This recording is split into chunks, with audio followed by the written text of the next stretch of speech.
Hello, I'm Adam and I'm here today to talk to you about the U.S. Treasury bubble.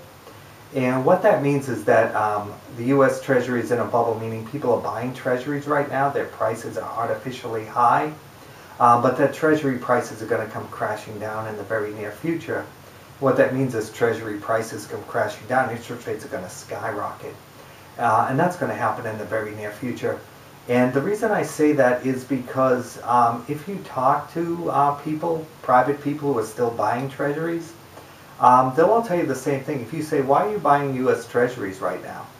And they'll say, well, I'm only holding them temporarily. I'm going to dump them at the last minute at an inflection point when rates start rising, when we start to see signs of inflation.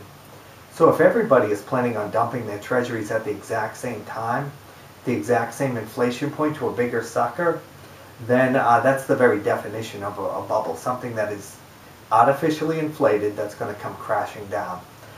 Everybody is going to sell their treasuries at the exact same time to a bigger sucker, but there may be a lack of suckers out there to buy these treasuries. And so you're going to see a rush to the exits. It's going to be very crowded exit trying to dump treasuries. And the reason I say that is because look at interest rates. The Fed is out there buying treasuries. There aren't a whole lot of people buying treasuries right now in private industry. The ones who do are only doing it temporarily.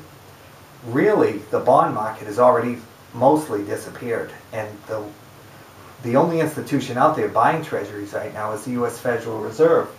And they pushed interest rates down to 2.76% for a 30-year treasury. That means you're going to get 2.76% every year for 30 years until you get your principal back. I don't know of anyone on planet Earth who thinks that's a good investment if held to maturity. The only one who's buying these treasuries is the U.S. Federal Reserve because they can print money. It's free to them. It's not their own money. They just print money and they give it to the U.S. government so that they can pay their bills. And there's a misconception right now that the Fed is printing money to stimulate the economy. They're not. We're beyond that point where printing money is going to stimulate the economy. You can take this 2.76 for a 30-year treasury, bring it down to 2.56, bring it down to 2.36, 2.16. It's not a big enough reduction that it's going to have a big effect on the economy. The reason that they're printing money is because they have to give it to the U.S. government to pay its bills. We're already beyond the event horizon. We're already beyond the point where the federal government can pay its bills with honest money or has any prospects to do so. The only growth we're having right now is because of fake growth with printed money.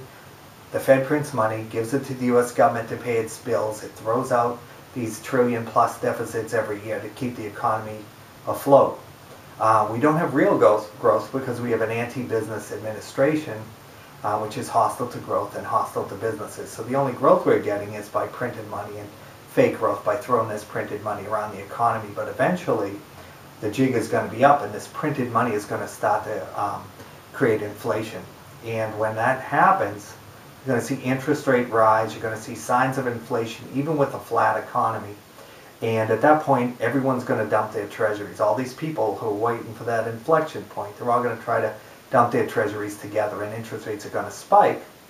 But again, now the Fed will be in a real quandary because it has to print money to give to the government to pay its bills, but it's also promised to sop up inflation. And it's not going to sell its treasuries, bring in all that printed money, get rid of the treasuries, bring in the printed money and burn it. So you don't have a hyperinflation. It will not do that. And in fact, you see the Treasury right now is selling its short-term treasuries and buying long-term treasuries. That's a sign they have no intention of sopping up all this printed money and burning it before it creates hyperinflation. They're locking in long-term treasuries. The Fed wants inflation. The Fed wants to print money so the government can pay its bills. It wants to inflate its way out of the national debt and create inflation across the economy. And that's what the Fed wants, and that's what the Fed's going to get. And it's hard to see how it can prevent that at this point. And a lot of people say, well, Adam, won't there be deflation? Won't the banks all come crashing down? Europe's going to blow up, and we're all going to be in breadlines, and it's going to be deflation? I say no, because any deflation will only give the Fed an excuse to print more money, which is what it wants to do anyway. The Fed wants to print money. It wants inflation. It will get it in sooner or later it will get what it wants. And I think that is coming sooner rather than later. I think we're already beyond the event horizon. The Fed is printing now to give the U.S. government money to pay its bills. And it wants the resulting inflation, and I don't see how the U.S. government can pay its bills with honest money at this point. Maybe if we get a new administration, we might get lucky, we might dodge a bullet. It's getting very late in the game, and it's hard to imagine how they right the ship before we go over the waterfall. So I just wanted to let you know that we're in a Treasury bubble and expect this bubble to pop at some point, I believe in the next 12 months, maybe 18 at the most, but I'm not Nostradamus, I don't claim to be.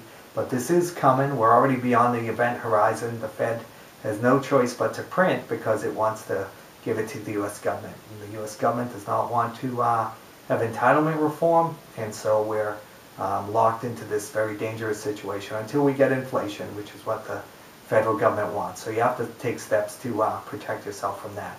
And I just wanted to go over that and cover that with you, and I appreciate your time very much, and have a great day.